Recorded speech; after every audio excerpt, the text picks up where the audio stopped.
আজকে ১.৫ মাস হয়ে গেল এই বাবুল আক্তারের একটা আসামি ধরা পড়লো না। আজকে আমরা এখানে বাবুল আক্তার বিচারের দাবিতে আজকে একত্রিত হয়েছি। আপনারা জানেন এই মাদিয়া বাজারেতেই সামনের যে দোকানটা দেখা যাচ্ছে শহীদুলের দোকান, এখানে প্রকাশ্যে আলম নবীররা এসে প্রকাশ্যে তাকে এলোপাতাড়ি করে ফেলে রেখে চলে যায়। পরে আমরা এলাকাবাসী মেডিকেলে নিয়ে যাই, তারপরে সে চিকিৎসাধীন থাকা অবস্থায় এলাকাবাসী সবাই জানেন। তিনি মারা যাওয়া প্রায় ২ মাস অতিবাহিত হতে চলল। এখন পর্যন্ত আমরা দেখলাম না যে একটা আসামি ধরা পড়ছে। এলাকাবাসী একজনকে তেড়ে ধরে দিয়েছিল, প্রশাসন সেটা নিয়ে গিয়েছে। বাকি আসামিরা মাঝে মধ্যে এলাকার মধ্যে ঘোরাফেরা করে নাকি শুনি, কিন্তু প্রশাসন নাকি বলে যে আমরা খুঁজেই পাই না, তারা লোকেশনের বাহিরে।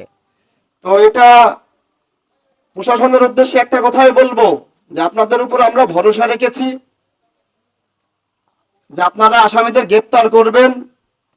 তো এই নয় যে আপনারা গ্রেপ্তার না করে যে বিভিন্ন তালবাহানা দেখাচ্ছেন যে আসামিদের পাওয়া যাচ্ছে না, ধরা যাচ্ছে না, জামিনে আছে, অমুক তমুক ৭১৭ এসব বুঝ না দিয়ে আপনারা, আপনাদের কাছে একটাই আবেদন যে আপনারা আসামিদের অ্যারেস্ট করুন, গ্রেপ্তার করুন। গ্রেপ্তার করে এলাকাবাসীরও দাবি, সবারই দাবি, তাদের পরিবারের দাবি এবং সর্বমহলের দাবি যে খুনিদের সাজা হোক, তার পরিবার যেন বিচার পায়।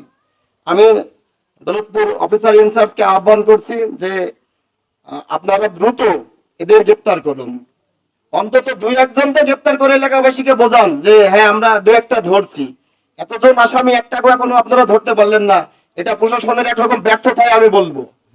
অতিলম্বে আপনারা এদের অ্যারেস্ট করুন। এ বলে আমি আমার বক্তব্য শেষ করছি। আল্লাহ হাফেজ।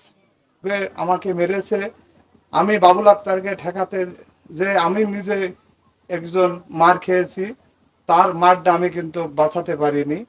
আসলে তাকে নিঃসঙ্গ ভাগে আমার চোখের সামনে, এই বাজার ভর্তি লোকের সামনে নিঃসঙ্গভাবে তাকে বেধর মেরে মেরে এই দাবিতে আমি তার বিচার চাচ্ছি।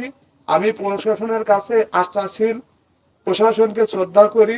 প্রশাসন এই আসামিদের দ্রুত গ্রেপ্তার করে, আজকে ১.৫ মাস হয়ে গেল এই বাবুল আক্তারের একটা আসামি ধরা পড়লো না।